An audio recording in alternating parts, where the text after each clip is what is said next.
It started. Yes. All right. So let's start. Let's start with a little icebreaker. Let's go around. We shared our names. You can still share your name and describe your most recent publication experience in one word. Your last or recent publication experience in one word. And I'll start by myself. I'll go, I'm Muhammad Kamal Muhtakir, sociolinguistics. My first publishing experience was collaborative. That's my word. We can go around. Ghulam, Lubna, Sufyan, and Professor Leila. She will come back. All right, we'll start with, I give you minutes or I give you 30 seconds to think about this. Your last publishing experience in one word to describe it.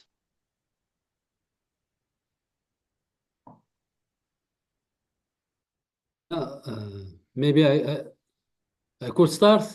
Yes, please. Yeah, so I'm Ghulam, Professor Ghulam at Qadi Iyad University.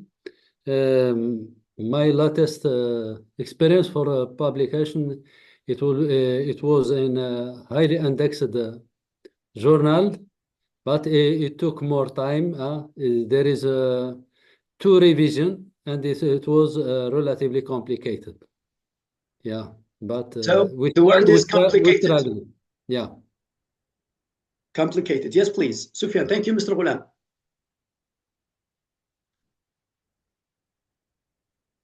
Okay, thank you. My last publication was like, I can describe in one word, maybe curiosity.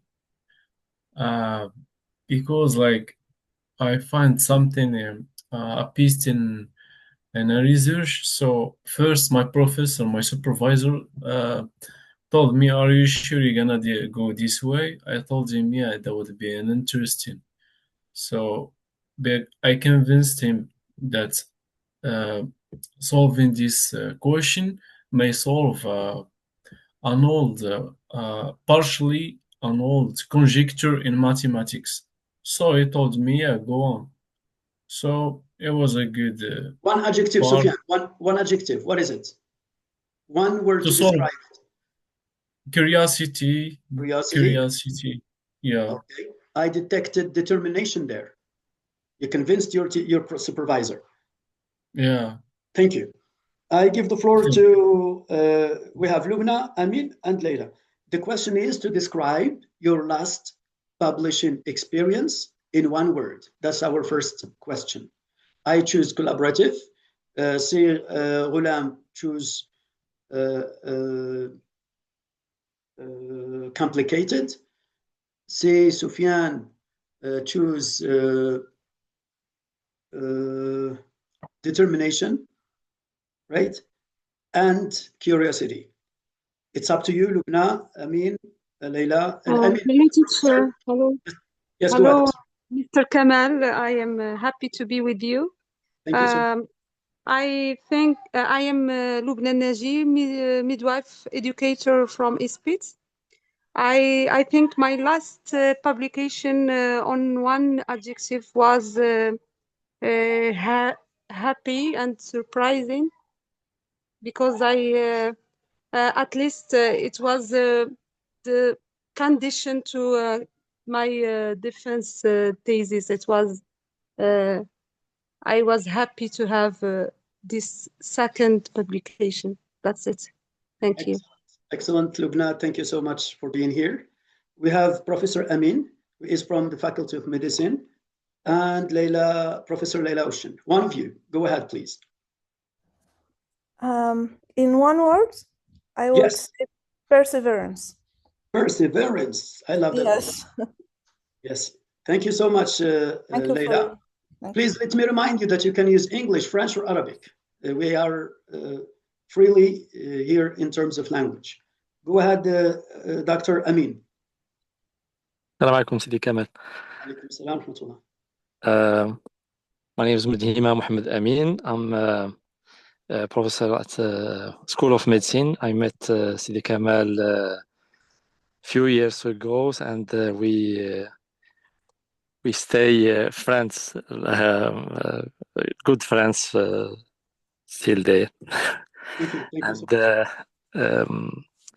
And you asked what in one word.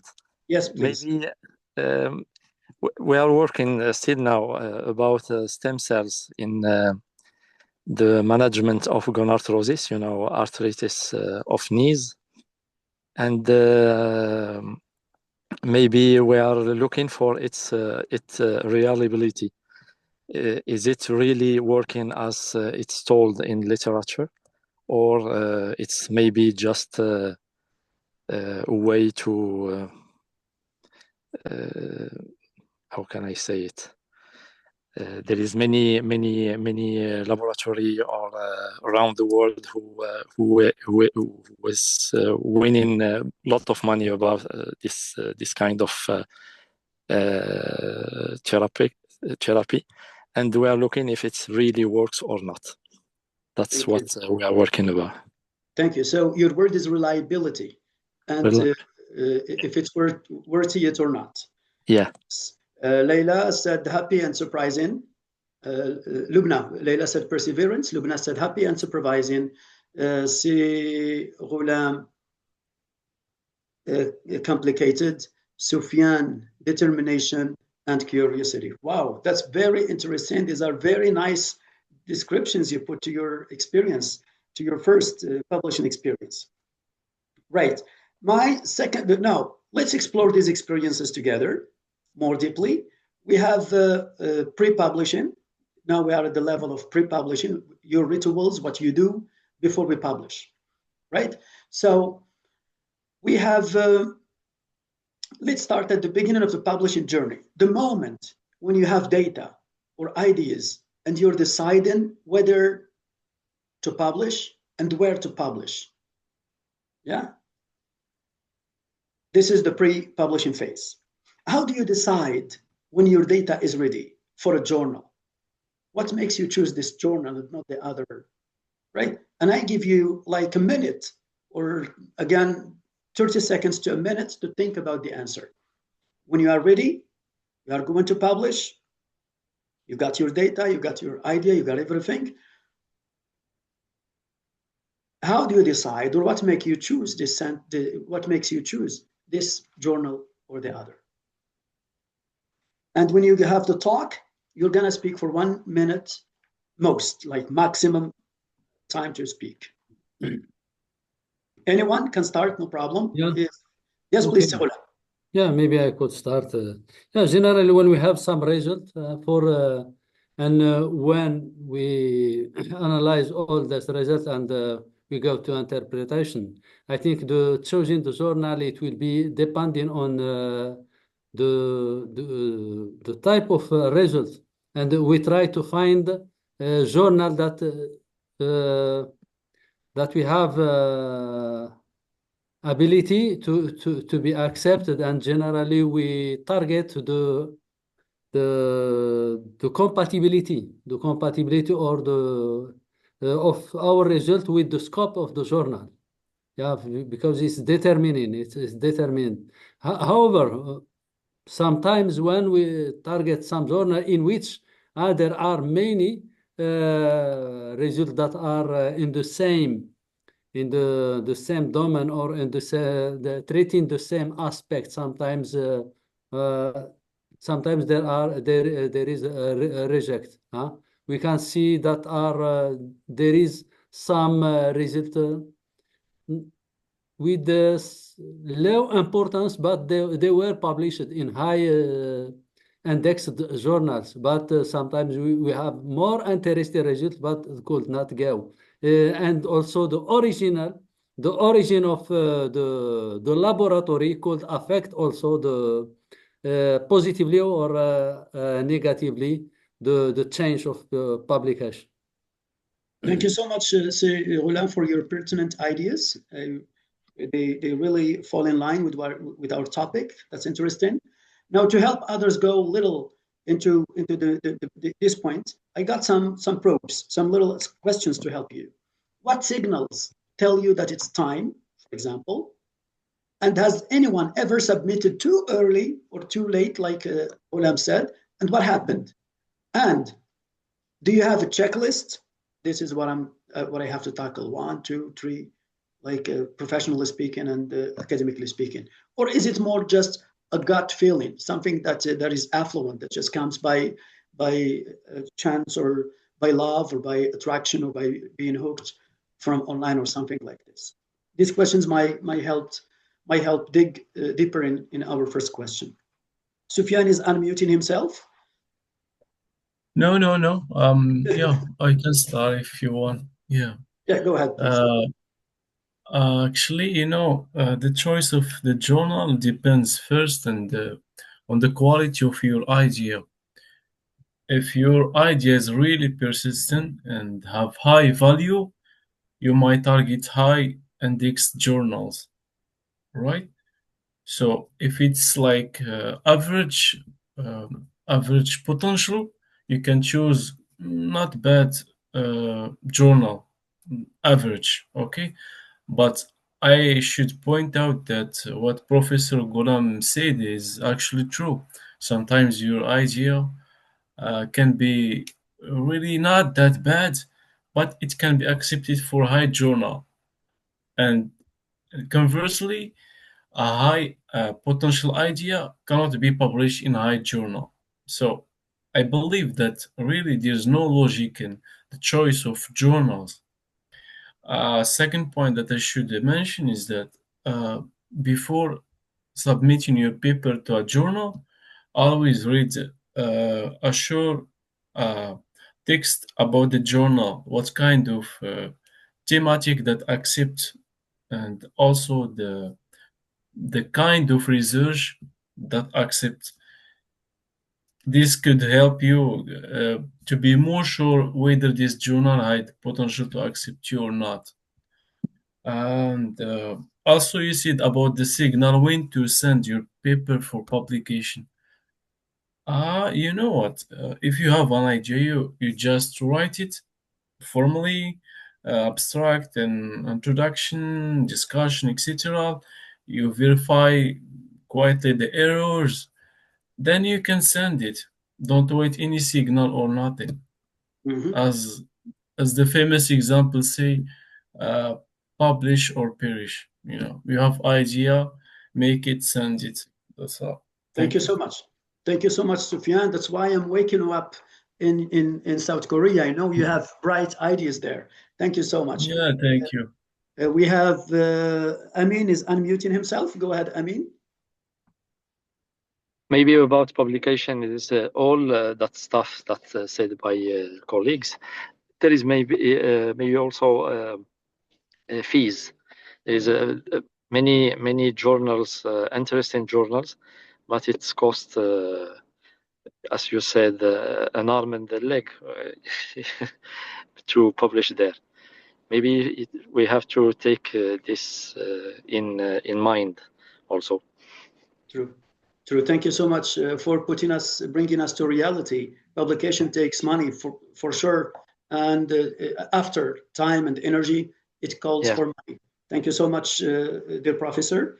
We have Lubna and Leila who have not yet unmuted themselves. The first one to unmute herself goes. Lubna. Thank you, Mr. Kamal. At the first time when I was ready to publish and my article was prepared, I wanted to choose a journal with high indexing and most prestigious one. But after several experiences, rejects, I realized that I need more experience and more competences to choose these high indexes. But this reject was with the explanation and with review, and it was very helpful for me to readapt my articles, and I choose to journals adapted to my field and my the level of my articles as a beginner in research. I think another idea, sometimes it's not a very good idea to choose to the field. Like my field is medical education. It was very high level for me for publishing. But multidisciplinary journals was a solution for me to publish. It was I changed the orientation to choose multidisciplinary. It was more adapted to my articles, and I succeed. Thank you, Lubna, for mentioning to change hardship and difficulty in publishing to an asset by learning and being accommodating those hardships and difficulties to publish Yes. With success. Leila, the floor is yours. Yes, I'm going to talk in French. En Okay. fait, moi, je partage le même avis de Lubna. En fait, c'est très difficile parce que des fois, on est vraiment livré à nous-mêmes. On partage conformément les exigences de l'université. Nous effectuons d'abord des recherches sur les bases de données indexées, mais vraiment dans les sciences de l'éducation, les revues qui acceptent en fait les thématiques qui se rapportent aux sciences de l'éducation, aux sciences humaines, on les retrouve pas souvent sur les bases de données comme Scopus et Clarivate. Donc, le choix déjà, il est très limité. On est obligé d'effectuer des articles en fonction des revues. Et c'est ça ce qui est difficile parce que des fois, on a les données, on a beaucoup de choses à faire, mais on est limité par rapport aux revues qu'on doit choisir, aux revues à leurs exigences. Et puis, des fois, on choisit pas seulement en fonction de la revue, on choisit en fonction des revues qui acceptent les thématiques marocaines parce qu'il y a certaines revues qui n'acceptent pas le Maroc en tant que... Ils nous disent que c'est pas un pays qui leurs données intéressent vraiment leur population cible. Et du coup, c'est vraiment, on a l'impression d'être livré à nous-mêmes, c'est par chance. C'est peut-être par hasard qu'on choisit les revues, mais il n'y a pas vraiment un système, il n'y a pas vraiment des rituels, comme vous venez de dire. Il n'y a pas vraiment une stratégie bien ciblée qu'on choisit pour se dire, voilà, c'est la revue sur laquelle on veut travailler ou non. Des fois, c'est vraiment, comme ça a été dit, on cible les revues indexées, puis par la suite, on limite nos exigences, on est là jusqu'à trouver une revue qui nous accepte, et puis on est content, on est surpris, on se dit, voilà, c'est bon, l'essentiel que ça a été publié. Thank you so much, dear professor. You're making it hard for me to translate from French to English. So you're putting two things in one in a row. The first one is to choose by thematically speaking the journal, and then geographically speaking in journal that some journals face Moroccan as a geography with the refusal. And regardless of this, there is the hardships of you have the concern to share and to publish universities' interests and universities' main topics online, which causes you to go for thematic journals that accept the themes you are working on, and then journals that would accept Morocco as a geographical state of research. Thank you so much, dear professor. And I have, I covered everyone here. I have one little question now. We're still at the pre-publishing level. Well, the main question is, what pushes you to publish now rather than later? That's number one. To help you dissolve this is there an internal motivation, or rather is there an external pressure like career mandatory things, etc., or promotion or things like that? So is it internal internal motivation or external pressure? This time I'm not going to wait for that who is going to unmute himself. Sirullam is there. Yeah, thank you very much for this question. For me personally, it's not myself that do research experiment, and also I am just supervising PhD student, and PhD student must publish for to be able to defend his or her thesis. But there is a pressure on time, also time pressure also, and there is also time for the originality. If you earliest to be, you will have more chance to be published. If not, if this aspect that you do in your research are published, it make your situation difficult. So there is many reasons. Normally for research, we are against time. Yeah, even if, however, there is no pressure of for PhD student or not, but we should do quickly, early. Yeah, there is a competition throughout the world. It's a world competition, and we should be earliest to be original. If the results are published anywhere, your published will not be original. So, And yes, it makes your situation difficult to be accepted.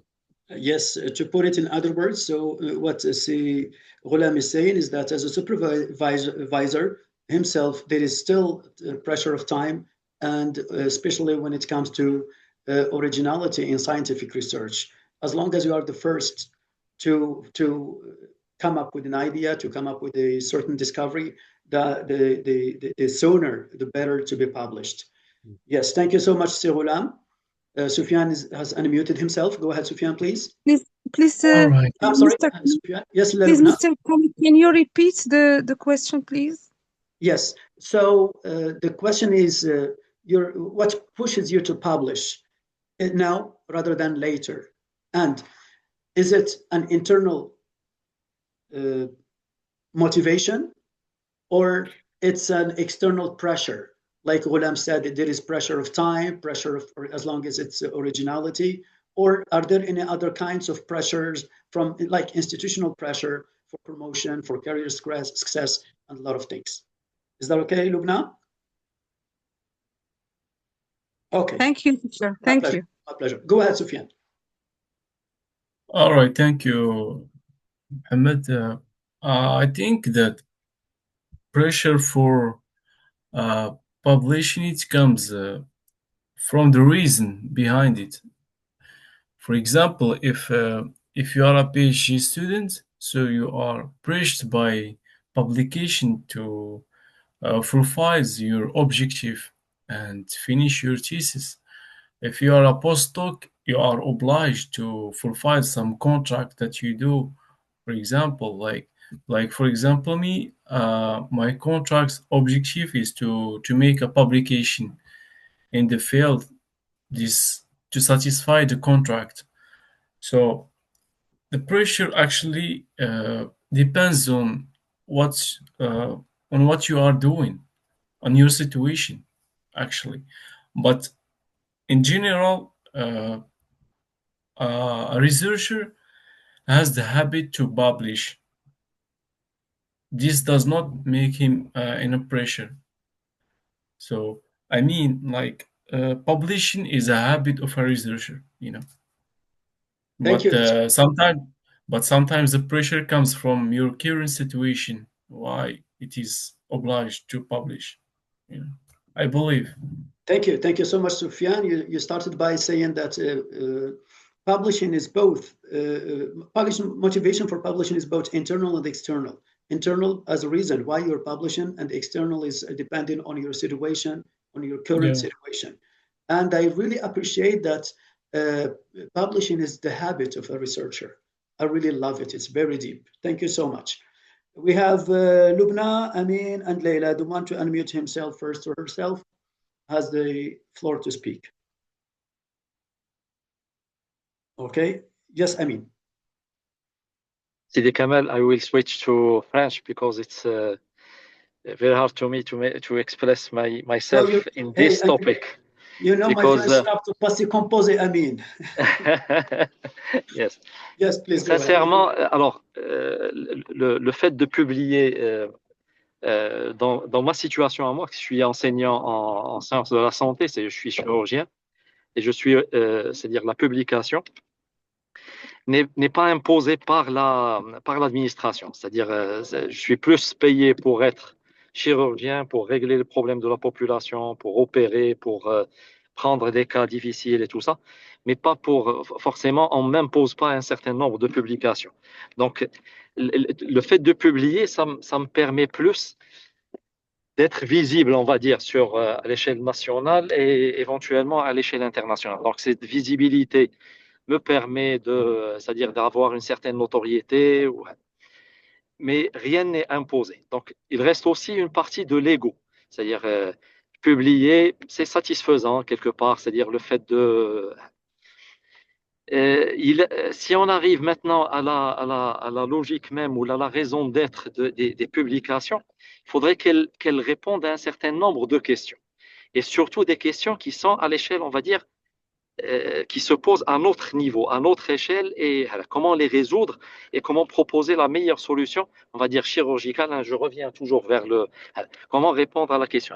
Malheureusement, actuellement, les questions qui se posent à nous se sont déjà posées aux autres à l'échelle internationale d'une dizaine d'années auparavant. On n'a pas quelque chose à apporter maintenant. Deuxièmement, c'est-à-dire, si on répond même à ces questions, les gens ne se posent même plus ces questions. Donc, il faudrait et il y a un grand écart entre ce qui se passe actuellement à l'échelle nationale et ce qui se passe à l'échelle internationale. Et le fait de vouloir rappeler ou la publier sur les questions qui se posent à nous, c'est vraiment c'est une illusion. Ça ne servirait, ce sera accepté nulle part. Et j'ai beaucoup apprécié la collègue qui a parlé tout à l'heure de c'est-à-dire des publications venant du Maroc n'intéressent pas les autres, je suis tout à fait d'accord. Ça se passe aussi au niveau des sciences de la santé. Et malheureusement, c'est comme ça. Il faut qu'on fasse avec. Euh, les raisons, quand c'était. Voilà, c'était l'idée que j'avais. Malheureusement, c'est-à-dire on publie principalement à l'échelle nationale pour répondre aux questions qui se posent à nous à l'échelle nationale. Ça n'intéresse pas beaucoup de monde à l'extérieur parce que le niveau de recherche maintenant, il est à un autre niveau dont nous n'avons pas les moyens et auquel on peut probablement pas participer. Voilà, Jenny. Yes.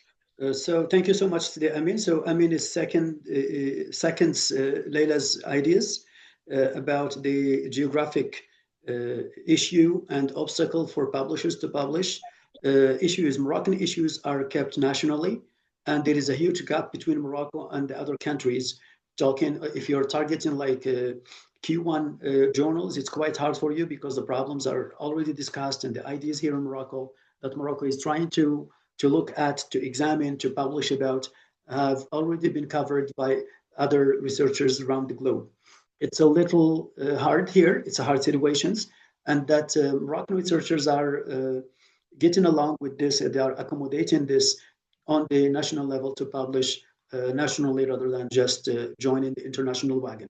Thank you so much, Amin. I hope I did my best to translate to Robert. I know he's good at English too, but I'm trying my best to facilitate it as much as possible. The floor now is to Lubna. I guess she's unmuting herself. Go ahead. And I'm glad that we have Si Farid with us. He's joining us, Professor Farid from Sumlaria. Thank you for coming. It's a pleasure to have you with us, Si Farid. Mr. Kamal, for your question, my reason, frankly, my reason to publish was not internal at the first level, was external. It was institutional obligation to have two publication to have condition to discuss to defend the thesis. But after my first publication, it was very inspiring for me. It was very it has an internal satisfaction, and we want to have more publication, but at the first level it was frankly external. External pressure. Thank you, Professor Naji, for mentioning that your first publication was external pressure by institutional pressure to gain the possibility to defend her thesis. And then after becoming a doctor, her motivations are more internal to be to build, like Sufyan said, to build the habit of publishing. And I really go back to what Sufyan said, is that publishing is a researcher's habit. I really appreciate that. We still have Leila. Oui. Go ahead, please. Oui, merci beaucoup, professeur. En fait, moi, je suis aussi d'accord en fait du fait qu'il y a une motivation externe qui commence d'abord. Déjà pour l'avancement de la carrière, avant, c'était vraiment dans le cadre des doctorats. Voilà, il faut publier, on a une date limite, on a des soutenances à faire, donc on est obligé de le faire. Par la suite, il y a aussi l'avancement de la carrière, et comme ça a été dit par professeur Amin, oui, on a envie de prouver notre place en tant que chercheur. Et là, on commence à se dire, il nous faut vraiment trouver ces changements, il faut vraiment retrouver la place de la recherche. Parce qu'à un certain moment, la recherche, elle a perdu cette confiance. Il y a un euphémisme qu'on dit toujours en français, on dit les chercheurs qui cherchent, on les trouve, mais les chercheurs qui trouvent, on les cherche. Et donc, on est vraiment dans cette situation, on a envie de prouver que nous, on fait partie de ces chercheurs, qu'on a notre place en tant que chercheurs, qu'il y a vraiment du changement à apporter, qu'on veut apporter dans cette dynamique de certaines conditions, notre rapport personnel, il y a une vision, on vit des problèmes et on a envie que la recherche soit la solution à nos problèmes. Qu'elle soit en éducation, qu'il soit dans le domaine de la santé, qu'il soit dans le domaine de l'agriculture, on a vraiment envie d'apporter un changement. Le problème qui se pose, c'est qu'on n'a pas une collaboration qui soit importante de manière à ce que nos recherches soient actualisées, soient mises en place dans le tissu administratif, vraiment dans les politiques publiques. On fait de la recherche, mais notre recherche, est-ce que vraiment elle a un impact? Est-ce qu'on a des collaborateurs qui peuvent prouver que nos recherches peuvent être actualisées sur le terrain? Et c'est là la question qu'on a vraiment envie de se poser. On a envie de faire de la recherche, mais comment? Dans quel contexte? Quel financement? Quels moyens? Est-ce qu'on sera appuyé? Est-ce qu'on ne sera pas appuyé? Donc, c'est vraiment plusieurs questions qui se posent et cette motivation, elle s'introduit dans ce sens. C'est vraiment, il y a une motivation externe qui nous oblige à le faire, mais aussi on commence à se poser certaines questions pour que notre motivation soit plus opérationnelle. Thank you so much, dear professor. I should again try my best to translate what and sum up what Leila said. Well, Leila shared that it comes from external pressure, given the career enhancement and career promotion. And within this external motivation, there is an internal one, which goes hand in hand with this external pressure and motivation. This internal comes from the will to change. There is a problem, a geographic problem in Morocco in terms of research, and there is absence of trust between the body of researchers and the institutions. And then the role of researchers is to build certain trust to fill this gap up and towards better publication habits. I hope I did my best, and I'm glad that I have the recording so that I can go back to it, especially with the idea that you said, researcher who seeks and finds, and those who find are searched for to be found as well. Thank you so much, Leila. And I'm glad that we have Professor Farid here. I know you have a lot on your plate, Sir Farid. You had conferences, you had supervisees to supervise, you have research to go out to the field. We are at a question that what pushes you to publish now and not later? Is there any internal pressure or motivation, or external pressure and motivation? The floor is yours, Sidi Farid. Thank you, Mr. Kamal. D'abord, veuillez m'excuser parce que je suis toujours en route. Je ne suis pas encore arrivé à Marrakech. Donc, mes motivations pour publier, non, c'est pas plus tard. D'abord parce que dans une discipline, on n'est pas les seuls à travailler sur une thématique. Nous sommes un membre parmi plusieurs qui travaillent sur le même sujet. Et les idées,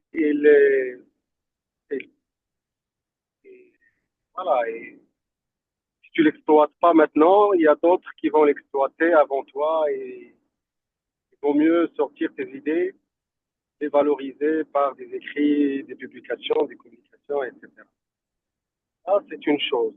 Si tu t'imposes pas, si tu laisses pas tes traces dans ta discipline de champ de travail, etc., donc il y aura d'autres qui vont le faire à ta place. OK. Donc, s'il y a une idée qui est intéressante, il vaut mieux l'écrire et la rédiger au plus tôt possible et chercher un endroit, bien sûr, avec une certaine autorité, avec une certaine rigueur scientifique, donc où il faut la mettre et faire la connaître aux autres chercheurs du Maroc ou bien à l'extérieur du Maroc. Ça, d'une part. D'autre part, donc, nous sommes avant tout donc, des fonctionnaires et dans notre statut, on fait de l'enseignement, mais aussi nous sommes payés pour faire de la recherche. Ça, c'est une chose. Et nous avons toujours des étudiants à encadrer, que ce soit en master ou bien en thèse de doctorat. Et donc, il faut toujours rester connecté à ces centres d'intérêt en matière scientifique, et que ce soit pour alimenter les sujets de thèse ou bien les sujets de master. Et ces sujets doivent être toujours d'actualité, doivent toujours attirer les étudiants, doivent toujours faire objet de participation dans des projets qui seront peut-être présentés, que ce soit à l'échelle de l'université ou bien dans d'autres bailleurs de fonds à l'extérieur. Okay. Voilà, donc on est en quelque sorte obligé de contribuer à la recherche scientifique dans la discipline de notre spécialité. Thank Voilà. you so much, Professor. I really liked the idea. You second Sirolam's ideas about originality. As long as you have an idea, you'd better publish it. If not, others will do. That's number one. And you mentioned that we are working for the government. We are working for the national, as we are considered as national workies. We work for government. So there are some mandatory tasks that we have to do. Some of them is to publish, to keep connected, to keep visibly there in terms of academia. And then we are obliged to contribute to make a change in the Moroccan academic reality. As researchers ourselves, who have students to supervise, who have lessons to give and lectures to give to students, there should be an obligation to publish as well. Thank you so much, Sidi Farid. It's very interesting. Thank you so much. I have now, let's think of your experience. These are my cup of tea. Your experiences are my cup of tea. I'd like you to look back at your last publication again. I'm sorry for this. How did you choose that journal you published? In other words, walk us through your journal selection. How did you select it? Did you get it from a friend? Did you do yourself? Did you have certain techniques or whatever? I know Leila spoke about this. You said there are no strategies, there are no checklists or anything. We just choose like this a journal that we are, because we are in a hurry to publish, we just choose. So do you aim like high and work down on, or target strategically?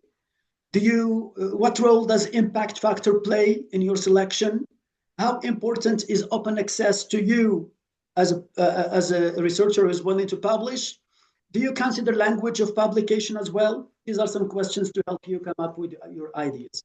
And again, I give you 30 seconds to think about it. And the one whose mic is unmuted will speak first.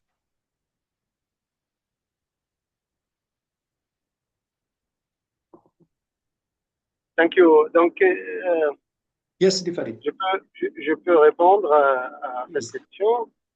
Donc, c'est par rapport à la stratégie de choix du journal de publication, c'est ça? Yes. Donc, en fait, la stratégie, elle est aussi adaptative et évolutive. Donc, un jeune chercheur, il essayera de publier d'abord.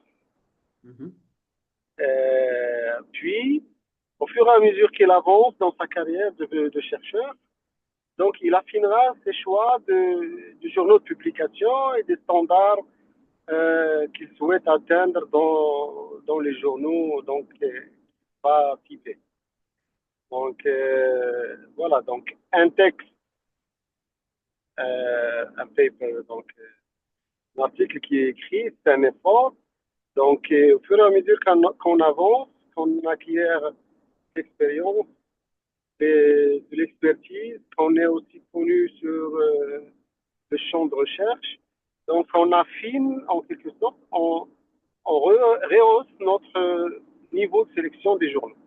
Okay.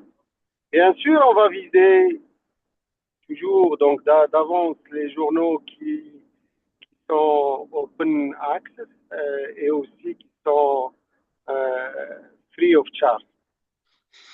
Yeah. Donc Yes. ça c'est une chose parce que certains journaux sont maintenant offerts pour payer donc la publication. Donc bien sûr donc les premiers qui viennent sont les journaux open access parce qu'ils seront lus par par une grande communauté de scientifiques. Puis au fur et à mesure qu'on avance, qu'on devient expert dans notre domaine de recherche, donc on va affiner notre sélection et toucher des journaux qui possèdent un impact facteur qui est élevé, qui sont classés dans le premier quartile, etc. Voilà. Thank you so much, Sidi Farid.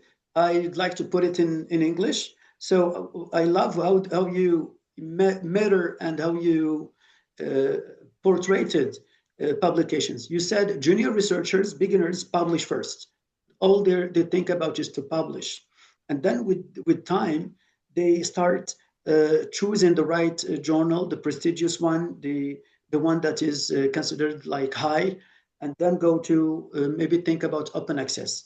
And here, open access this is my saying about open access may cause some constraints and some concerns that you have to pay some fees if you want your publication to appear on an open access. Thank you, Sidi Farid. I know you're driving now and you're talking to us. I should give the floor to Sufyan. His microphone is on. Yeah, thank you. Thank you, Mohammed. Actually, my recent publication, it was difficult to localize really a journal because it was typical. So when I asked my supervisor, he suggested suggested a journal. I sent it, accepted. That's all. Okay, so you wouldn't do it without the help of what is his name? It's okay, of your supervisor. I'm sorry for this question. So you you found it hard to localize the journal, to choose the right journal. Then with the help of a senior researcher, you made it to find the right journal. Thank you so much, Sufyan. That's interesting. Here I can see the difference between junior and senior researchers. Like it goes with what Farid mentioned. Sirgulam's microphone is on. Thank you so much, Sirgulam. Thank you, Kamal. For me, for my strategy, when it comes to PhD student, I generally for the first two publication, I recommend them to go directly for some journals, for low-ranked journal, but acceptable by the university to ensure the defense condition. Then once this condition acquired, I recommend them to increase the level and the ranking of the journal and take the advantage for highly impacted journals. Yeah, that's the strategy because there is a time pressure and there is a deadline for the PhD defense, and to be on time and to meet the condition, we should be not we should be clever now in our strategy and to do yeah, because it's a life of a PhD student. We should facilitate and we should manage it. But once there are generally the third one or and the fourth one, they go in the high standard. Yeah, they increase the ranking, and it's interesting to see or to leave this progression or this evolving also for in his life, in his scientific life. Yeah. Without imposing some constraint at the beginning that could be frustrating for the PhD student, but to excite his appetite for scientific appetite, to facilitate the first once he acquired the condition for defense, yeah, he could be no stress and he would go ahead. Yeah, was it the same strategy you followed, Dr. Ghulam? Yeah. Yes. Yeah. Thank you so much, Sir Ghulam. What Sir Ghulam said here, there is a certain strategy to face time pressure, and these are external pressures. There is a strategy. Number one is to target and start targeting low rank journal, and then within time increase the rank to reach and seek high level journals. And it worked most of the time. After the third and the fourth trial, their fourth publication is mostly accepted in prestigious journals. Thank you so much, Sir Ghulam. We have Lubna who turned on her microphone. Go ahead, please. Yes, Mr. Kamal, on my case, when I started to search journals, I did it by myself. I tried to do research like about field, about journal, about ranking. But after I understood that I need help from some friends, some PhD student too, and some professors, and I was sometimes tutored by my friends, Layla as example, and I did to succeed to publish. I used the journals my friends published in before, and they tutored me and supervised my steps, and it was very helpful for me. I was tutored to do this, and friends or other PhD students recommended me journals. Thank you so much, Leila, for telling us about your own experience. I really loved it that you dove into the sea of publication by yourself, and then when you discover that it's quite hard, it's quite steep, you resorted to your friends, colleagues, and mentors to help you. It's collaborative, like I said in the beginning. Maybe it takes a village to publish a paper in academia these days. And I have a question, but I should wait. Please, yes, Kamal. Yes, please. I'm sorry to leave in 3 minutes at okay, Sir Ghulam, yes, please. I will send you more questions for you to Sir Ghulam. I know I'm always after you wherever you go. Have no worries. Thank you so much, Sir Ghulam. Thank you. And maybe Abdul Wahid will join us. Another professor. I hope he can join us. He is taking his flight now. I think he will be in a few minutes, inshallah. Thank you so much, Sir Ghulam. Bye. Thank you very much. Thank you so much. Bye, all colleagues. Thank you, and bye. Bye-bye. Bye-bye, Sir Ghulam. Take care. I have the question, but I have something to say, but I should wait for Leila and see Amin as well as see Farid. Go ahead, Leila, or yes, Amin. Amin turned on his microphone. Concernant la question par rapport à la langue ou les outils, ça ne me pose pas de problème, alhamdoulilah, dernièrement. C'est-à-dire quand je vois avec les doctorants, avec les résidents au service et tout ça, l'anglais ne pose pas de problème. Ça continue à le poser juste pour moi. mais pour eux, ça ne pose aucun problème. J'arrive à lire, à corriger, il n'y a pas de problème, mais pour la discussion, ça prend un peu plus de temps. Donc, c'était par rapport à la question de la langue et aussi par rapport aux outils informatiques, statistiques, l'intelligence artificielle et tout ça. Ils n'ont presque pas de problème par rapport à ça. Ok. Et concernant le choix du journal, alors, il faut être lucide en quelque sorte. Il faut avoir les choses en face. Alors, quand on a un article, on se dit, voilà, le niveau de cet article, le niveau de la discussion, elle va se positionner autour d'un certain nombre de journaux donc, qui vont probablement accepter. Donc, on va pas viser un impact factor de 7 ou là de 10 ou là je ne sais combien. On va se localiser au milieu et avec une probabilité d'acceptation. Et puis, ma stratégie à moi, c'est de choisir probablement en premier celui qui aura, là où on aura le moins de chances d'avoir une acceptation.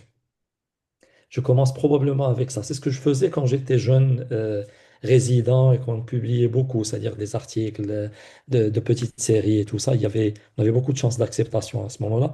Mais juste, on visait les journaux qui avaient le moins de chances d'acceptation. Pourquoi? Parce qu'on avait des commentaires, comme l'a dit Leïla, il me semble, ou la Madame Loubna.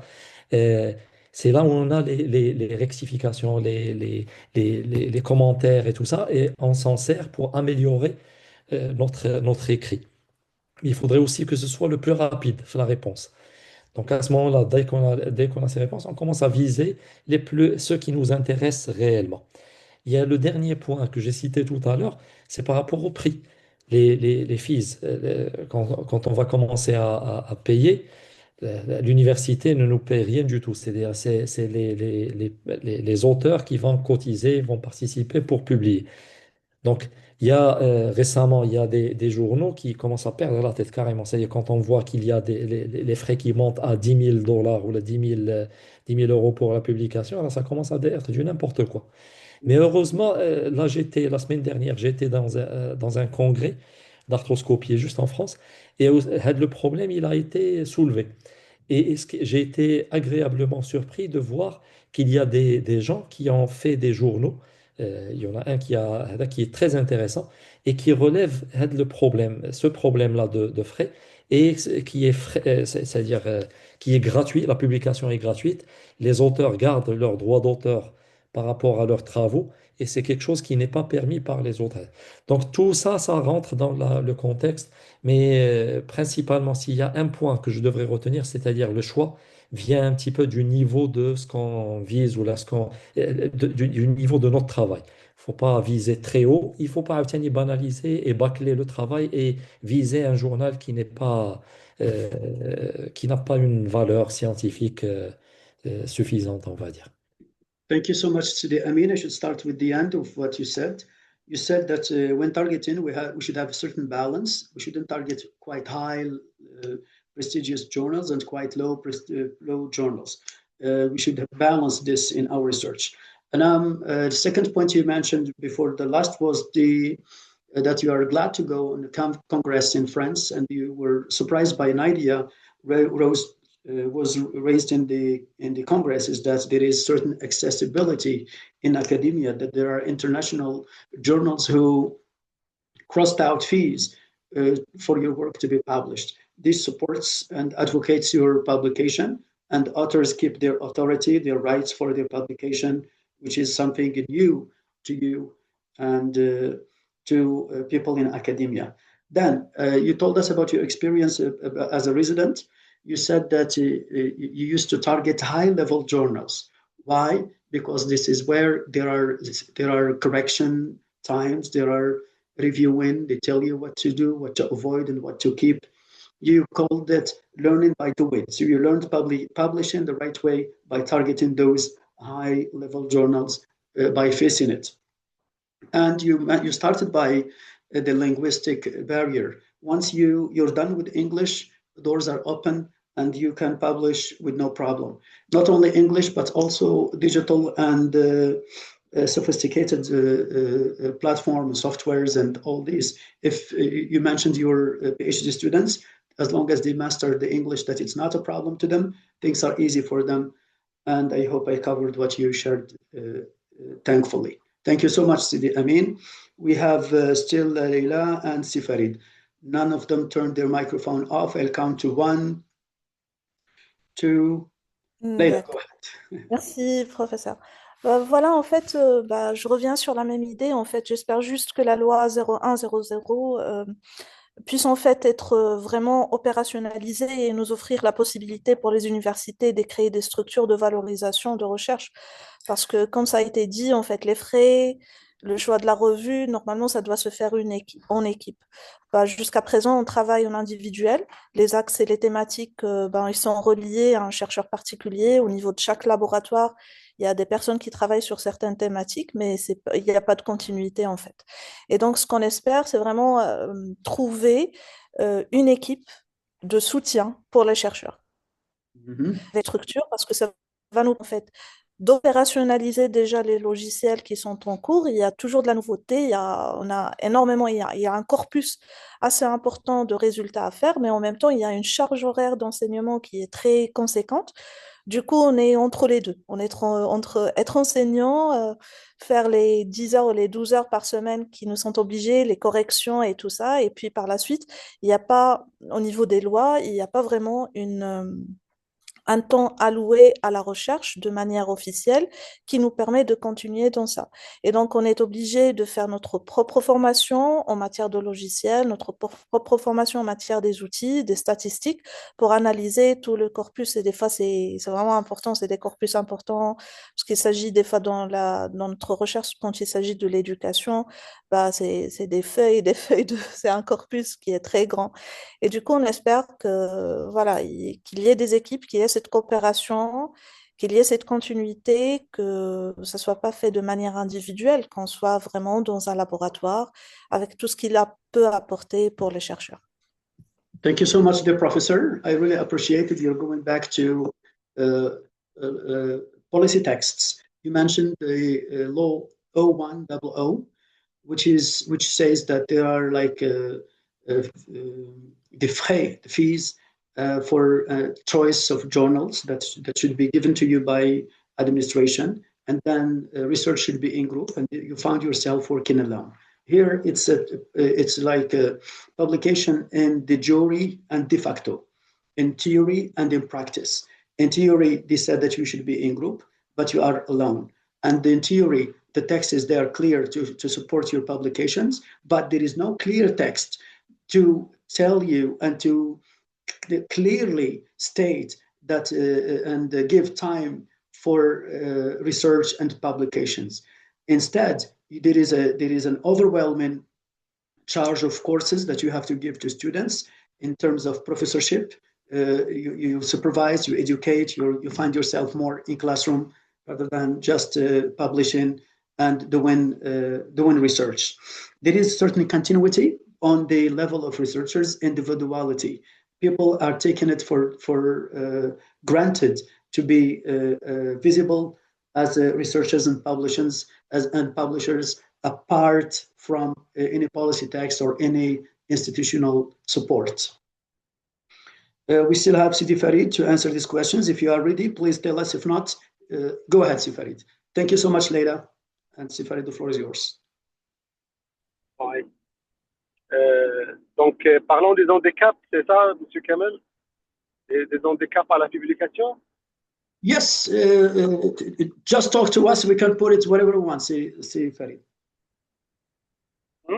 Yeah. Go ahead, please. Ok, donc pour l'handicap, je pense la langue ne constitue plus une barrière. Les étudiants, machallah, ils parlent anglais mieux que l'ancienne génération. Donc, ils n'ont plus cette question de ce problème de langue. Le problème de publication donc, réside. Donc, c'est quand on travaille, donc, par exemple, moi, je travaille surtout avec mes étudiants. Donc, ce sont les étudiants qui mènent en quelque sorte le travail. Moi, je dirige juste le travail et je supervise, je donne des conseils. Et mon nom est cité en co-auteur, peut-être en dernier lieu. Donc, ça, c'est pas un problème. Donc, ils sont, donc, comme Surelem l'a déjà signalé, donc, la majorité de mes publications sont avec des étudiants. Mais les étudiants, ça dépend en quelque sorte de la pertinence de l'idée donc, sur laquelle il a travaillé. Et moi, c'est maintenant que je peux intervenir et je lui dis, voilà, il s'agit d'une belle idée, il faut la valoriser, il faut la mettre dans un journal, par exemple, de standard donné. Donc, et aussi, donc, reste la question de est-ce que ce sont des journaux qui sont libres ou bien qui sont payants. Et là, il faut, donc, si le travail se fait dans le cadre de projet, donc peut-être donc le projet peut couvrir les frais de publication. Mais dans le cas échéant, donc l'étudiant il cherche des journaux qui sont gratuits, avec des standards de publication donc qui sont acceptés par l'université. Parce que par exemple l'étudiant au début donc il cherche juste à satisfaire les conditions d'accès pour que sa thèse soit soumise à la défense, qu'il puisse défendre sa thèse. Donc après ces deux premières publications, ou bien la première publication, donc lui-même, il essaie de viser plus haut et il travaille en quelque sorte d'une manière plus à l'aise. Voilà, donc par rapport les étudiants actuellement donc sont très bien connectés, ils ont une bonne idée sur les journaux sur lesquels ils peuvent publier, le délai de réponse, etc. Donc beaucoup de choses ont été améliorées ces derniers temps avec en quelque sorte la généralisation ou bien la démocratisation de l'information. Et ils travaillent en groupe et ils se donnent des conseils mutuellement, etc. Voilà, donc. Thank you so much, Sidi Farid. I'm happy to share. I'm happy to translate what he shared. It's pertinent ideas. I'll try my best to put them in order for our friend Robert to take notes. So we said for younger researchers, language is not a barrier anymore. They master English, which again open gates to them. And when working with students, our names is there with them. Automatically, we're making progress together with our students, which means we are, as long as the majority of my research is with my students, my name appears as well. And as long as I am there, what I have to do, my tasks in here is to supervise, guide, and work with them. So as long as they are junior researchers, they target free journals that publish within university standards, especially the ones at UCA. And within time, they start targeting visible journals and working projects. Of course, projects need fees to publish, and here laboratories intervene to help. Now, you mentioned that there is a difference between old generation and younger researchers. Younger researchers tend to work together. There is an openness to connection and to target high impact journals. Thank you so much, Sidi Farid. I should move now to another question. We answered the barriers. Now, I'm happy that I have gathered those great impacts from you guys. Let's move to the during phase. You submitted your paper, it's there. It's not yours anymore. It's at the journal's level when you are actually writing and submitting. Okay, now we are at the thick of it. Writing, collaborating, negotiating, and finally hitting submit. You said some of you work individually, some of you work in groups. I'd like you to describe your writing routine or chain if there is a team. Example, what do you write? And if you are a team, who writes what? and in what order? Do you write alone, collaboratively? How do you divide labor among co-authors? Like, how do you give people tasks to do? Do you have a lead writer? Have you ever had the experience to have a lead writer? For example, you are a group and one is the lead writer. Or is it more distributed? What is your ideal writing environment? What is your best writing environment? Go ahead, please. Anybody can start. I can. Hello, Kamal. I can answer maybe. Usually, I work by myself. I go to coffee shops and then I can study there. I don't know, but when I'm intending to make some collaboration, I stand with my partner, then thinking that way, making more ideas, discussing what's the plan, how can we achieve this, what will be the problems.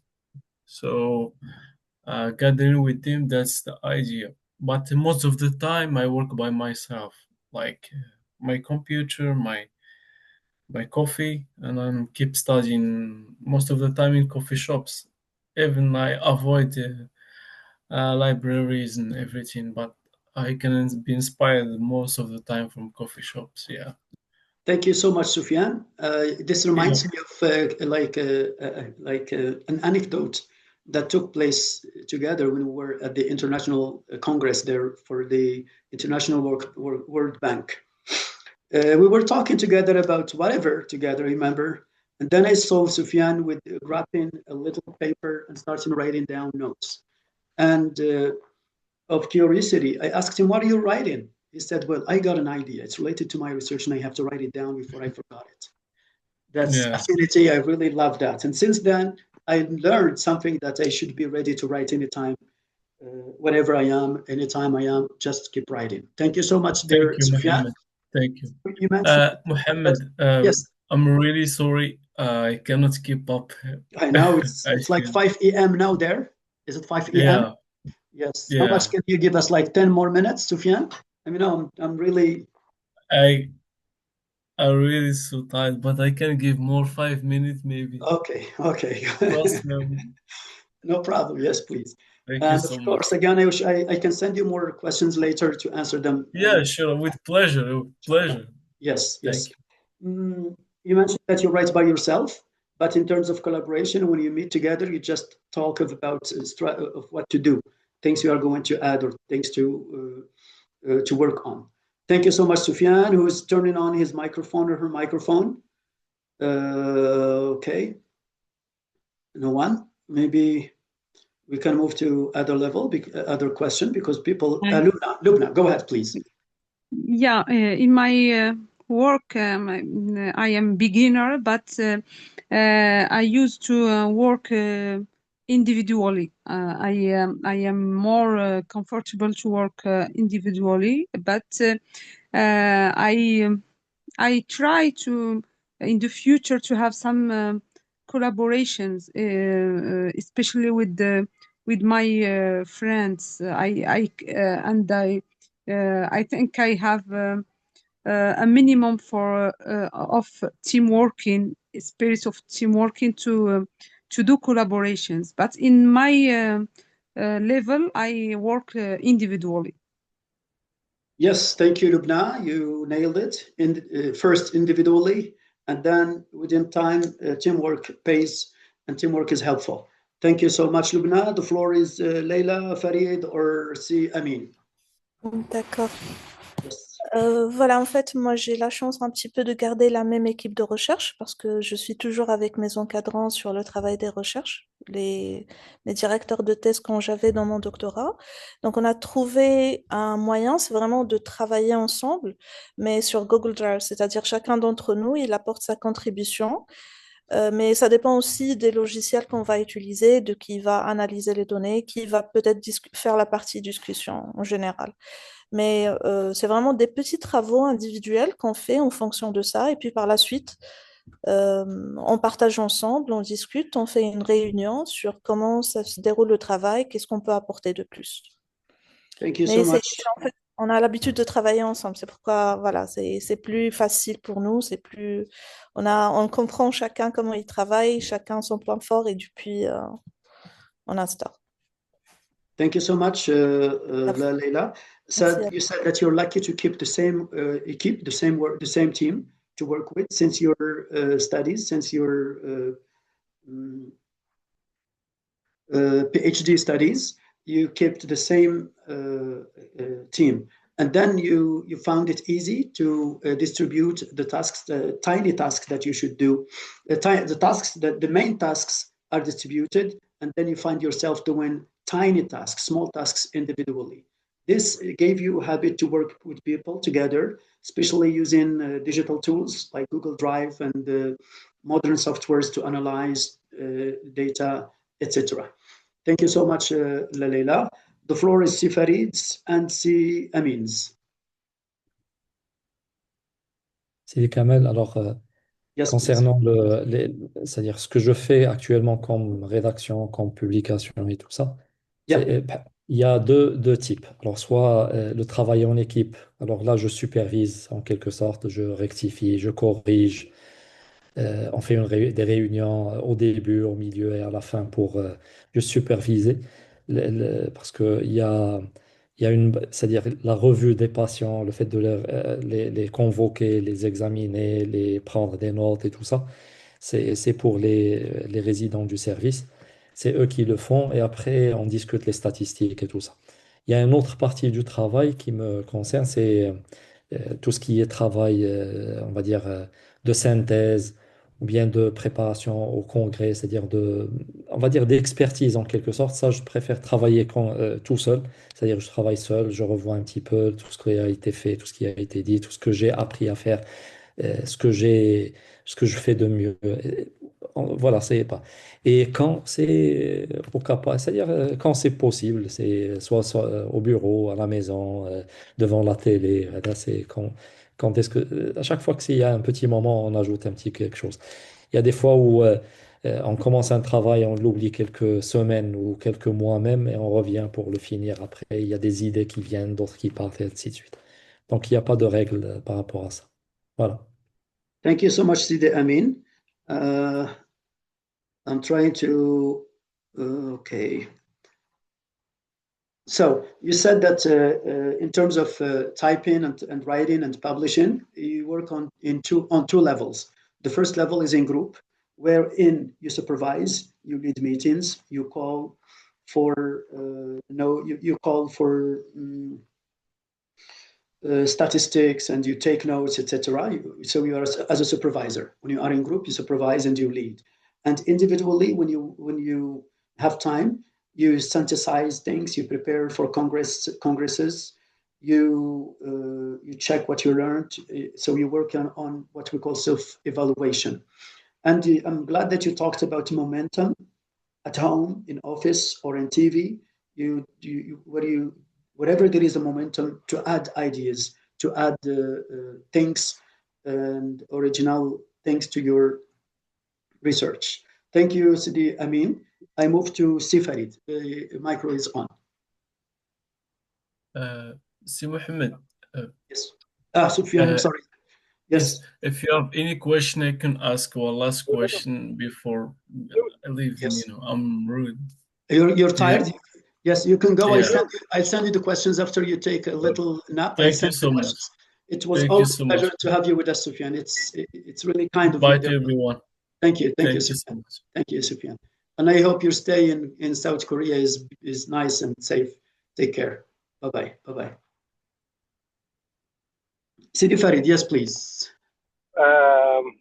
Ok, M. Kamel, donc pour l'organisation du travail, donc le travail commence par une idée, donc généralement dans le cadre d'une thèse ou bien d'un master, c'est le superviseur, donc il met l'idée et il aide dans quelque sorte, mais on choisit toujours quelqu'un qui va orchestrer le travail et qui va faire le premier draft.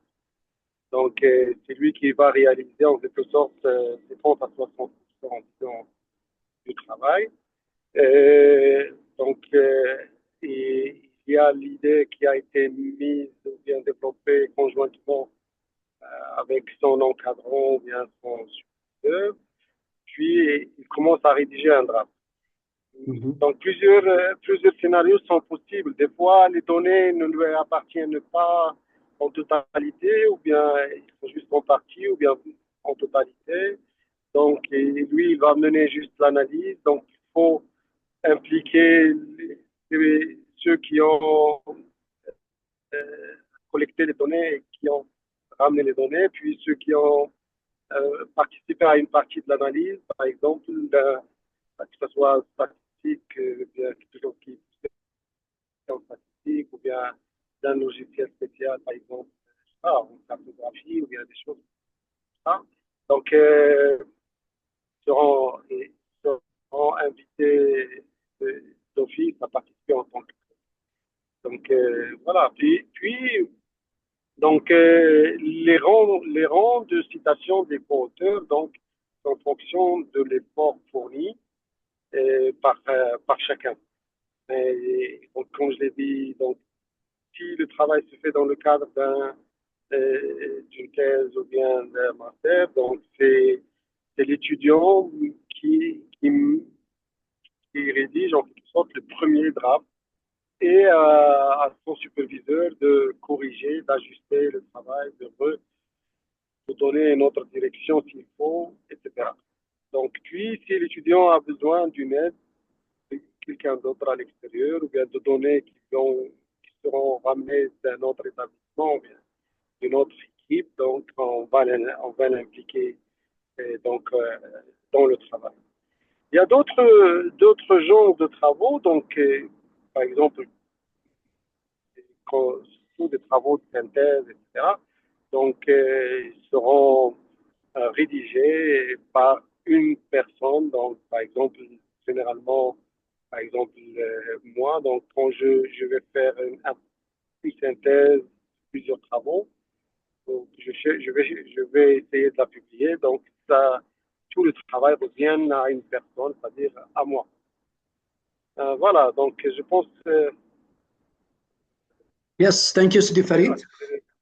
Yeah, Ouais. thank you. I like the idea of how you organize the work, comment organiser le travail. So I liked it. So it's who does what, which is beautiful. So you said starting from drafting, we decide who's going to do this, who's going to do what. Drafting and referencing and analyzing, etc. This goes this way. And then the student, you mentioned that the student who should first write the first draft, and then the professor intervenes, guides, and gives insights and ideas. And if there is a need for an outsider, then we can call somebody from outside to help us finalize the work. And there is other work that takes place individually, like synthesizing. That's the work that you should do individually when it's related to your work mainly. And I have an idea, as long as it's quite late today, we're going just to finish the during, and then we leave the post later, like the post edition. Maybe later we can have another meeting so that we can be in good sport together and not suffering from being tired of these questions. Still in during, I just would like to ask another question. Now that we talked about drafting and those tasks in publishing, just quick, what tools do you use most for drafting and figures and ideas? What comes to your mind? What tools come to your mind when talking about publishing, drafting, and writing? I have some here, and I don't want to share them with you. I want you to tell me what application or software or tool comes to your mind when dealing with the publishing digitally, or when dealing with the writing or accomplishing the publishing task. Any tool, digital tool that comes to your mind when dealing with articles and things. You just share it with us, no problem. The title. or the name of the digital tool, SPSS maybe? right? Thank you. SPSS. SPSS, right? Zotero. SPSS is sociology something platform for Non, social non, non, non, non, studies. c'est statistique. C'est pour les statistiques. Statistical platform for social SPSS. studies. Yes, Je SPSS. ne Yes, pense thank pas you que so much. I mean, you said one. What is it? Zotero. Zotero. Zotero. That's interesting. Pour la bibliographie, pour les. For referencing, thank you. Je pense que actuellement, il y a l'intelligence artificielle pour détecter les idées, les gaps. C'est très intéressant. Sauf qu'il faut l'utiliser de manière éthique et raisonnable. Il y a à part ChatGPT, il y a aussi d'autres. Sihab هذاك c'est pour les articles. المهم هذه ما كانش خاصني je pense il fallait pas que je le dise. C'est- Mais on l'utilise, c'est pour ça, c'est on normal. l'utilise à 100%. ماشي lequel, c'est ChatGPT ou bien Là, Non, Shihab? j'ai parlé d'un site web, Okay. Sihab ou les miroirs. oui. C'est- How do you spell Shihab, c'est Amin? Sihab, c'est pour les articles gratuitement, pour avoir les articles gratuitement. Okay. Okay. نزيد So, نكمل سيدي كمال يا Yeah. نزل. C-Space, par exemple, aussi pour organiser les articles, pour avoir des Oui. résumés un petit peu, ça sert toujours pour organiser. Mais il faudrait bien sûr aller revoir un petit peu parce que des fois, c'est pas toujours exact, c'est pas tout. Bien C'est sûr, comme bien toutes sûr. les autres intelligences artificielles. Voilà, c'est principalement ce que j'utilise. Thank you. So, yes.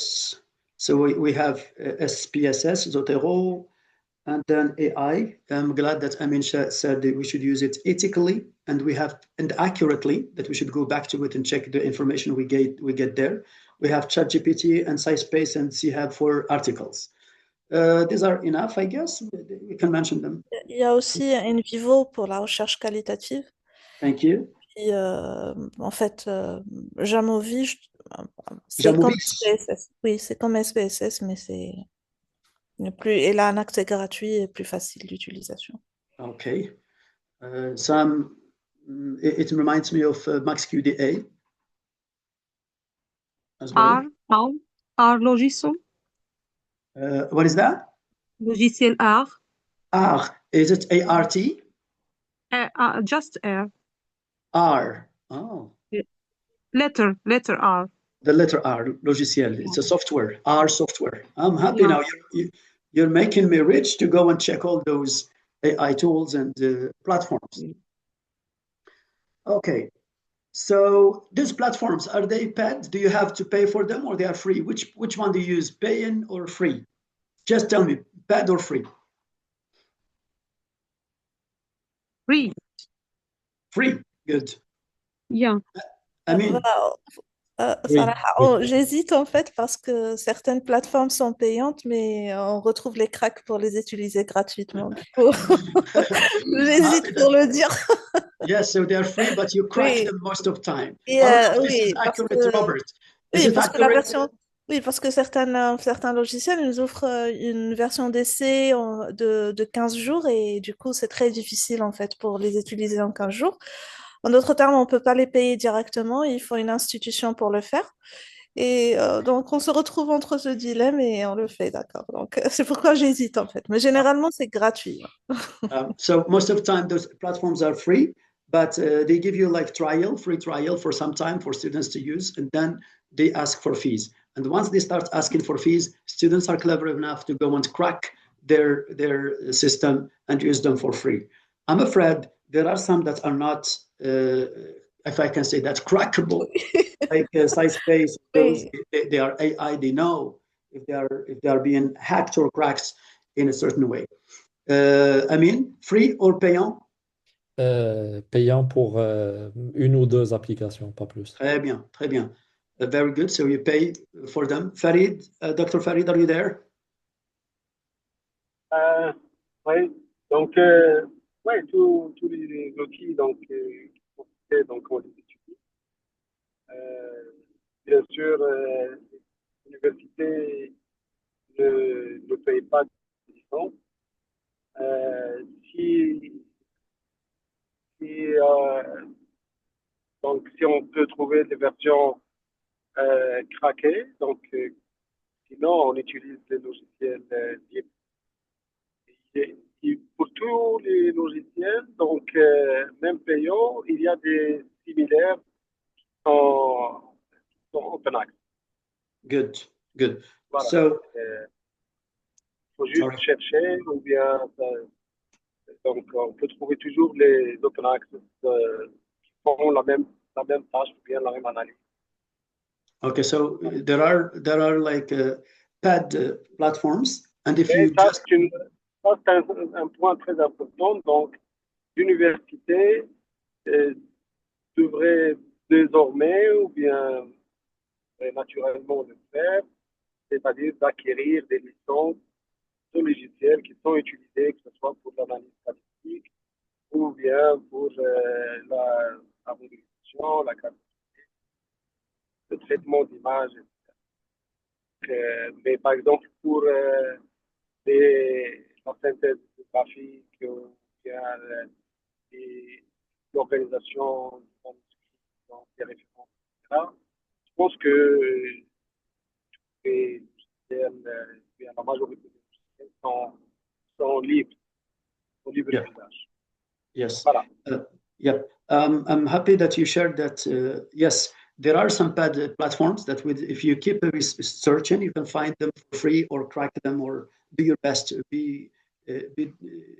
rely on your own way to find them. And then you mentioned that university should adapt certain strategy to afford those apps and pad tools for researchers and for students so that they can do them peacefully with no harsh times to find them for free or crack them. Thank you so much. Now, talking about your publications, I have one question again. What comes to your mind when we talk about delay in your publication? Sometimes we have some papers and then they're not in process of publication. They put in draft limbo or forgotten somewhere. What makes them have this? Why are they delayed? What delays your writing process, in other words? Is it time, responsiveness, journals responsiveness, technical issues? And if there are those delays, how do you overcome them? How do you overcome those delays? And what's the longest time you had to wait or your paper has to wait somewhere? Go ahead, please. Anybody who's ready to answer. What delays your publications? What makes your publications take time to be seen online or to reach targeted people? You mean after the process of publication or before? Both.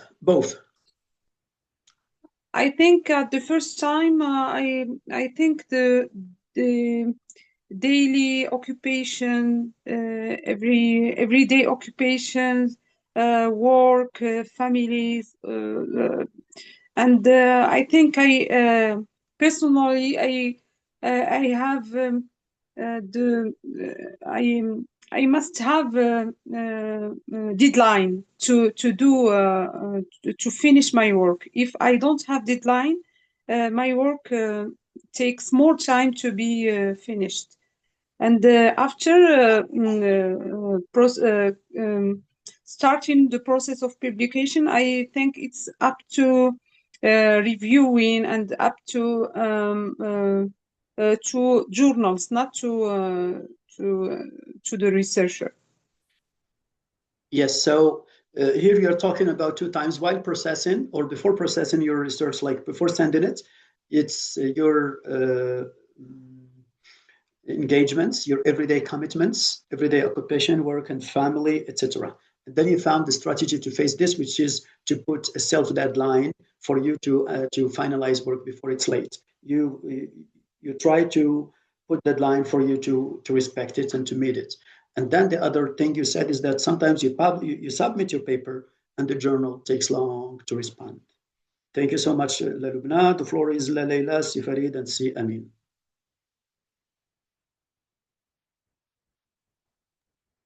Yes, Si Amin. Des fois, par rapport aux articles, il m'arrive des fois de rédiger des choses, des communications, des articles, des travaux comme ça, et de les laisser parce qu'à un moment donné, ça ne donne pas ce que je veux faire parvenir. Ou là, c'est juste, oui, ça n'atteint pas le niveau que je voulais. Je l'oublie quelque temps, je reviens, je rectifie, je corrige et ça va beaucoup mieux. Ça m'arrive. Maintenant, quand je suis cérèbre, les congrès ou quand il y a des délais, c'est beaucoup plus motivant pour faire vite et ne pas perdre du temps. Thank you, Si Amin. I'm glad you mentioned two types of your writing. Sometimes you're right. You keep rectifying, you keep going back to them to check them, see if they are ready or not. You take your time in writing those to correct each here and there, which is great. And then there are other types of publications that are related to academic events like Congress and international conferences. They give you deadline that you should respect, and by doing that, your publication is always on time and never late. Thank you so much. I see Si Farid turning on his microphone. Please, Si Farid. Oui. Donc, pour qui retarde une publication, donc, je vais vous donner un exemple. Donc, le chercheur, donc, tout à ce qu'il pense, tout ce qu'il pense, donc, il ne va pas le traduire en article. Je vais te donner un exemple. هو مثلا ديال واحد الشجرة ديال النهار مثلا زيتونة مثلا. Donc, zitouna, donc, quand il va produire, donc, il va produire le fruit, donc, par rapport à la biomasse totale, avec le fruit, donc, peut-être que c'est un dixième ou bien moins de la biomasse. Donc, c'est comme le chercheur. Moi, je l'assimile à un chercheur. Donc, il travaille avec beaucoup d'idées, beaucoup de choses qui fait tourner dans sa tête. Et à la fin, donc, pas toutes les idées seront publiables. Peut-être il n'y a pas de données, peut-être l'analyse n'aboutit pas, peut-être les corrélations auxquelles vous avez pensé, donc, tu ne peux pas les expliquer, etc. Donc, c'est dans ce sens que l'expertise de l'encadrant va intervenir. Donc c'est-à-dire de ne pas aller loin dans une idée qui n'aboutira pas à un fruit. Donc peut-être que c'est le rôle de l'encadrant de changer la direction et de bien ajouter quelque chose pour que l'idée devienne pertinente et publiable. Donc par rapport aussi ici moi je parle de la perte de la matière. Donc perte de la matière, donc pour pas toute la matière est pertinente. Le deuxième problème de délai ou bien de publication, c'est peut-être des fois par rapport au journal lui-même. Donc, il y a certains journaux qui ont une durée de réponse qui est plus longue. Et des fois, le texte il ne répond pas à la politique de publication où il n'est pas conforme. Donc, tu as beaucoup de commentaires d'aller-retour. Ça rallonge la durée de traitement du journal. Et voilà, donc il y a de la perte aussi. Moi, donc pas toute la production est publiable. Donc, yes. Thank you so much, Sidi Farid. I start with the. Donc un chercheur n'est pas parfait, c'est pas une machine. Pas tout machine à l'effet فيها راه كينشرها كيبوبليها. Donc il y a de la perte. Thank you so much, Sidi Sidi Farid. I should start with what you said by the end so that I won't forget. Not all the products are publishable. And therefore, researchers are not machines. Whatever they have in mind, they should publish it. Well, you give us the example of the olive tree, that when the fruit time arrives, that's the time for publication, and it takes place once a year. And sometimes it's easy to have an idea, and it's hard to transform it into an article, into a paper. This, between the idea and the article, loss takes place. Loss takes place in terms of publishability. Not all the ideas are publishable, and here it's the role of the supervisor to intervene, to act, and help the student or the researcher either to proceed or to stop, because he can't let a researcher keeps with an idea that is a dead-ended idea. The other loss, so here you said that not all the subject, not all the knowledge is pertinent to be published.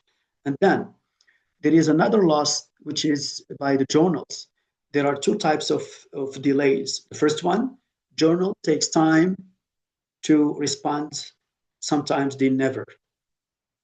The other delay is that the journal respond by changing this or that frequent times, and it keeps going back and back, forward and backward, forward and backward. That delays takes place. So either there is absence of response, or there is too much response to make your paper delayed. Thank you for these pertinent ideas, dear professor.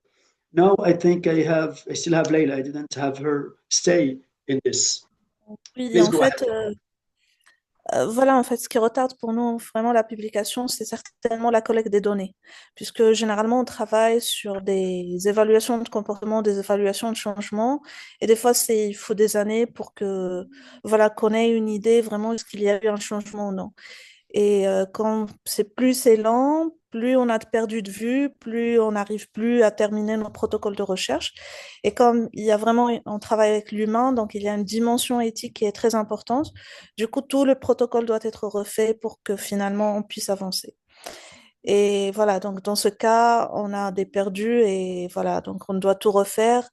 Et les premières données ne sont plus utilisées. Ça constitue pour nous comme une première étude pour justifier l'étude qui va suivre.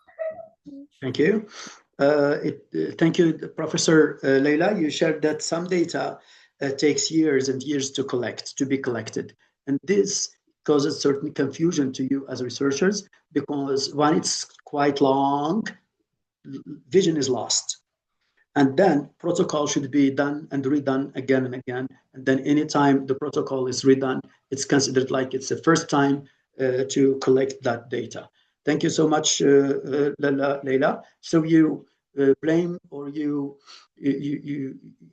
point the type of the field that makes sometimes papers to be delayed for publishing. Thank you so much. Amin, do you have something to say about that? Non, rien à ajouter. Thank you. Merci infiniment, cher ami. Okay. Now, we talked about, let me see, where were we? Yes, section, we are at urine, watch for... Professeur? Yes, please, let Excusez-moi, je dois partir, je suis vraiment désolée. I think just 2 minutes to conclude. Oui, d'accord, pas de souci. Give for another meeting for the post section. This was pre and during, and I'm glad and I'm always happy to have you with us. I should never stop sharing my gratitude and telling you, Allah yarhamul walidin, may God help you and guide you in whatever you are doing. It's much obliged and appreciated to be here with you. Thank you so much. And I would request and ask for more generosity for another meeting, inshallah, maybe by like today, next week, to work together, inshallah. Thank you so much, Leila, Lubna, merci à vous, merci. C'était un plaisir. Merci. Thank you so much. Merci. And I'm still here with Robert. Mr. Kamel. Bonne chance. Thank you, sir. Merci infiniment, cher professeur. Thank you so much. Thank you. Barakallahu fikum, barakallahu fikum. Robert, you stay with me for like 5 minutes, and then we can go together, inshallah. Salam Sidi Kamal. Hafidakallah, Sidi Amin, c'est sympa de votre part, cher Amin. على Thank you so راسنا much, مرحبا. brother.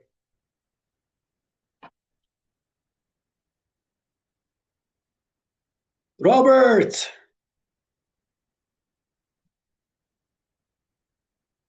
Yes, your microphone there, Robert. Can you turn it on, please?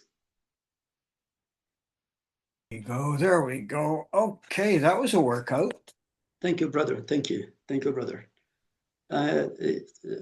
Unfortunately, people have a lot on their plates, and they're kind enough to be with us for 2 hours. It's Very dedicated. Yep. Thank you so much. And I'll do my best to have them, inshallah, next Sunday as well. They will join us for some of the during questions and post publication questions as well, inshallah. Any ideas you would like me to change, to add, to refine for the coming meeting, inshallah, dear brother? And I hope I'm not taking you long, Robert. I will always give you my time. Thank you so much. Thank you. It's kind of you, dear brother. Thank you so much. Now, I've taken, maybe a dozen pages of notes. And Thanks. my French got a real workout. Yeah. So thank you for the translation. I could carry the idea, but nothing more, not the subtleties. And you know, these guys, they have their education in French. Their higher education was in French, which is really confusing in Morocco. They studied in Arabic, and then their university is in French. And then when becoming professors, they're asked to publish in English. This is a huge dilemma these guys are suffering from. It is, yes.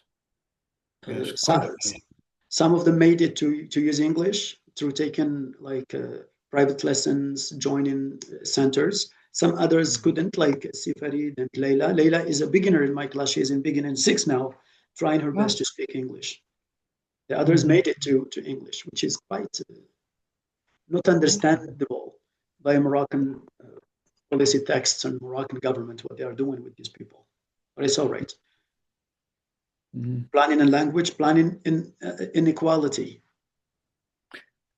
There's no easy way forward.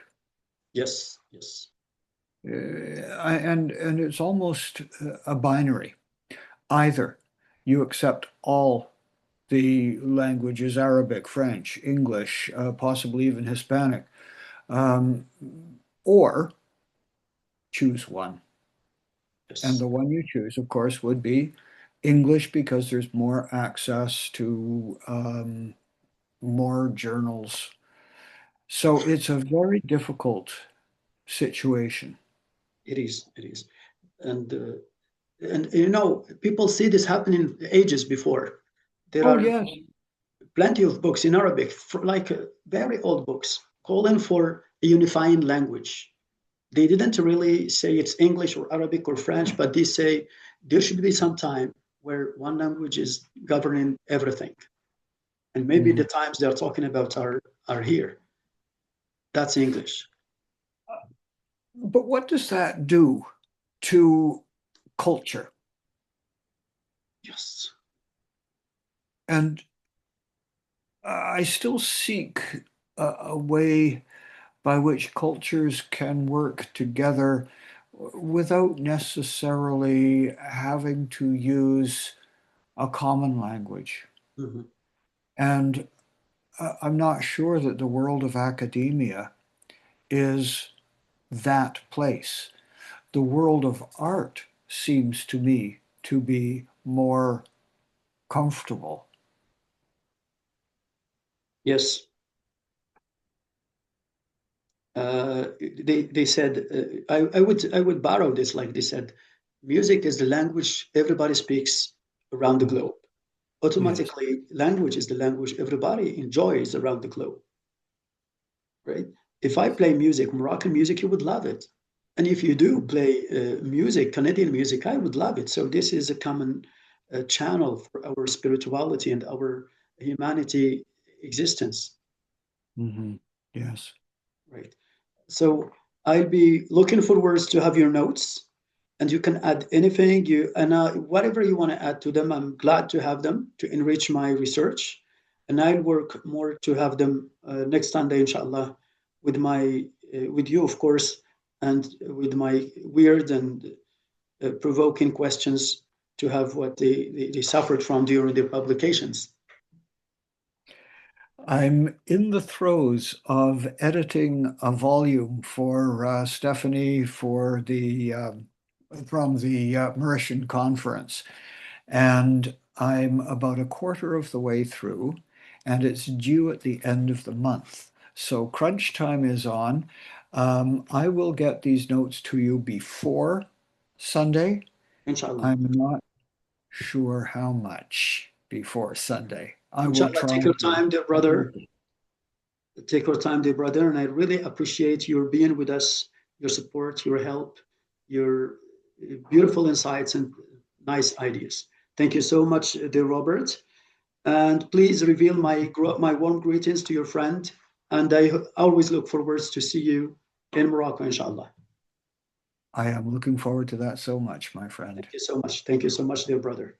I'll call it today. See you, inshallah. Take care. Assalamu alaikum wa rahmatullah. Barakallahu fi Sidi. Thank you so much. Thank you so very much, inshallah. Assalamu alaikum wa rahmatullah.